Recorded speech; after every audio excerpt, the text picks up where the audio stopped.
So you might be wondering, Matt, why do you just drive big gas guzzling four-wheel drive SUVs?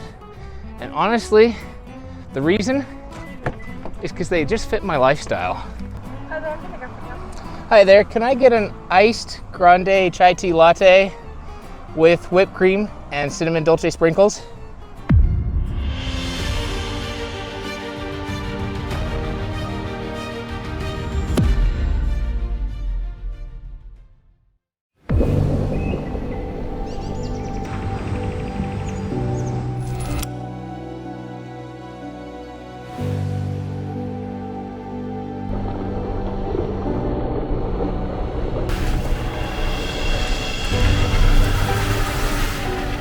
Hey guys, so this is going to be essentially a stock-to-stock comparison of the LR3 to GX460. And the GX460 has a couple of little modifications, so it's maybe not quite stock. It's got some aftermarket wheels, which don't really do anything. It does have a level on the front end. So funny enough, that brings the ground clearance number basically to what the LR3 has in its high air setting. So still very comparable. It's got an aluminum skid plate that I added on the front from OK Expedition, and that's just to protect the front end. The stock ones were a little rusty, so I just swapped it out. These vehicles are actually very similar. Right now, they're both on winter tires, which is not ideal for today's conditions, but they're almost the exact same size, or diameter at least, and they're very similar tire. So it really makes this a very fair comparison between the two. Very similar in many ways, both body-on-frame SUVs that fit 7 passengers. They both have naturally aspirated V8s. The LR3 has a Jaguar V8 that puts out 300 horsepower, and the GX460 dwarfs it with 301 horsepower out of its 4.6 liter V8. They also share a few other interesting and nice features. They both have adaptive headlights on these years. They both have headlight washers. They both have a fridge as a center console, optioned as they are. So this is the ultra premium GX460. So the thing it also gets on top of the extra luxury features is Toyota's multi-terrain select that they now use in a lot of 4Runners, Tacomas, etc. The LR3 has Land Rover's terrain response. So this test that we're going to do right now is going to flex out the suspensions, and neither of them have rear locking differentials or front locking differentials. So it's really going to be traction control versus traction control systems, just seeing which one works better.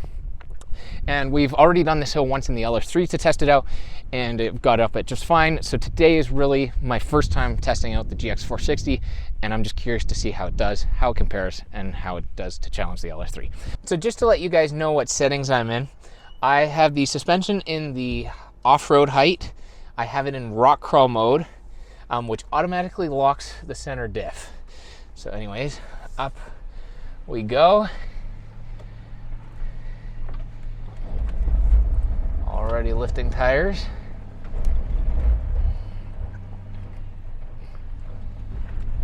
It's transferring its power around just fine, just like last time. It seems a little more slippery almost than last time I brought it up here. But it's climbing just fine and smoothly, which is impressive, despite the noise. And we are up. Not a problem at all. So now in the GX460, I mentioned this one has multi-terrain select. I put it into the moguls because I feel like that might be the best setting for this. I'm in 4 low, center locked. So basically as capable as this can be, I have it in those settings. So let's crawl the exact same line I just took with the LR3 and see how it does.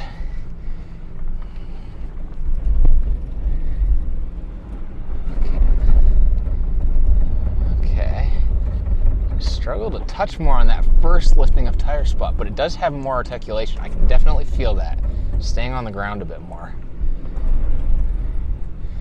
Just steady throttle input and we're up. Honestly, I'd say it was about the same. So yeah, basically I felt like they transferred power around similarly. This one just has a lot more travel. Also, this is equipped with the KDSS system, which effectively with your sway bar, it kind of partially disconnects it and gets you a bit more travel. So the guys who were watching from outside said you could kind of see it started pushing that, especially that rear tire down when it lifted up, it gave it a bit more travel. So I could definitely feel that getting up there. It wasn't tossed around quite as much because I definitely had more wheel travel.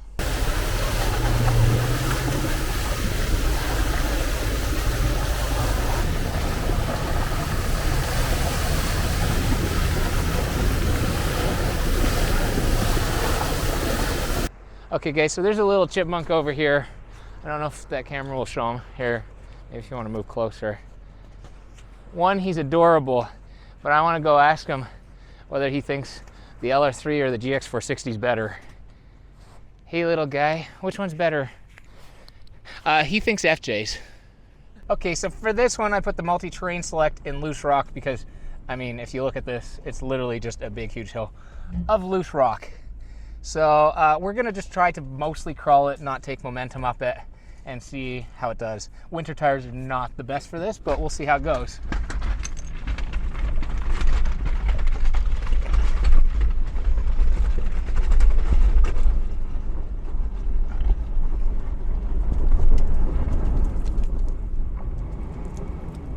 Interesting. We might have to try that one again. That's pretty soft.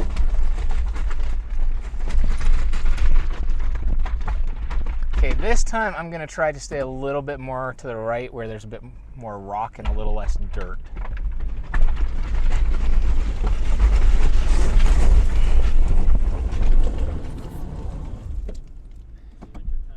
Yeah, these tires don't grab very well at all. So we're gonna try it with momentum.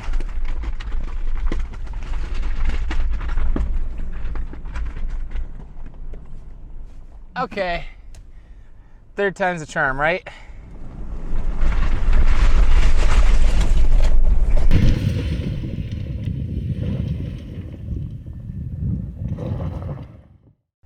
Okay, so in the LR3, I'm gonna try the same thing. I'm gonna try crawling first.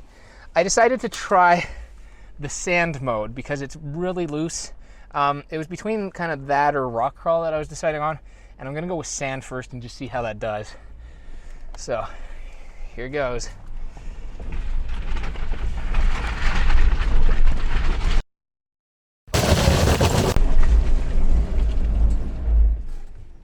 And that might have been slightly worse, actually. Didn't get far at all. I'll give it one more go. Slightly different line crawling. And then after that, we'll just send it again. But here's a different line, trying to stick more on rocks.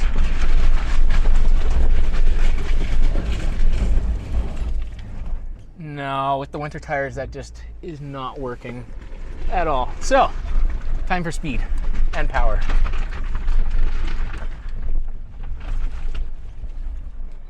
Okay, time to unleash the 300 horsepower Jaguar V8.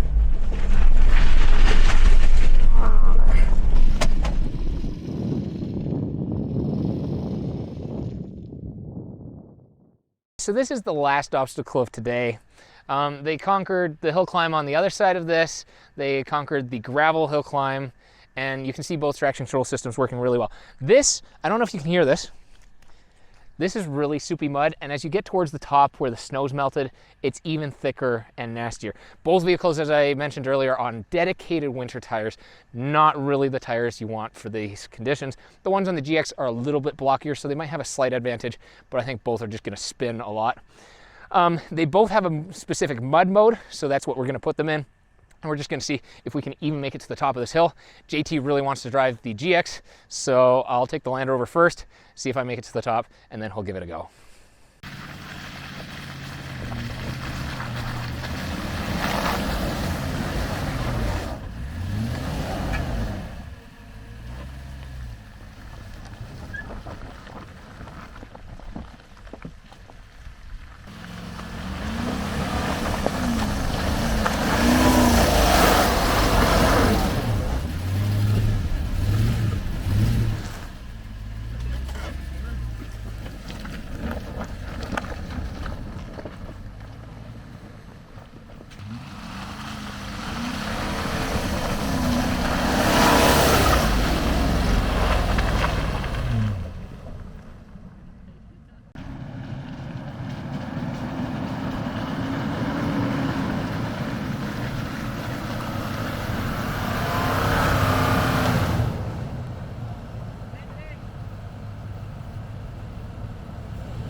speed.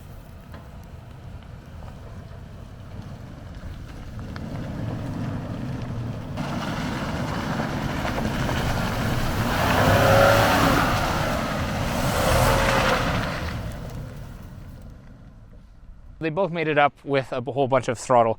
Now what we're gonna do is there's a second hill here and we're gonna go down it. Now I'm sure you can expect what's gonna happen, slippery mud, winter tires, we're just gonna toboggan down the hill. But hopefully it's entertaining. So I guess that's the final obstacle of the day.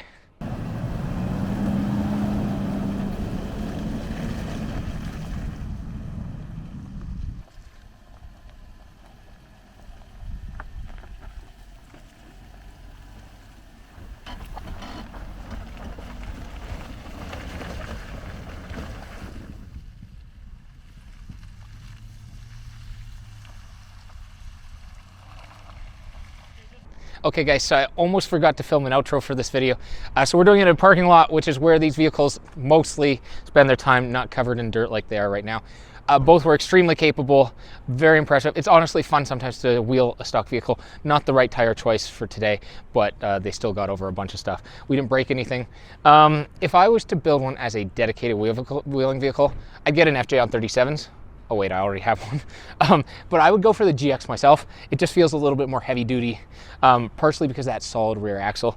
However, was it more capable than this? They both kind of did the same stuff. This one I would use if I had to like haul a bunch of stuff or people all the time. It's just got more room, but really the choice is yours as to which one you would prefer. They were both fun. I like them both. So anyways, I hope to see you for the next video. I don't know yet what it's gonna be. We're gonna be building this soon. Might even build this. The FJ is gonna be huge soon. So anyways, I'll see you in the next video.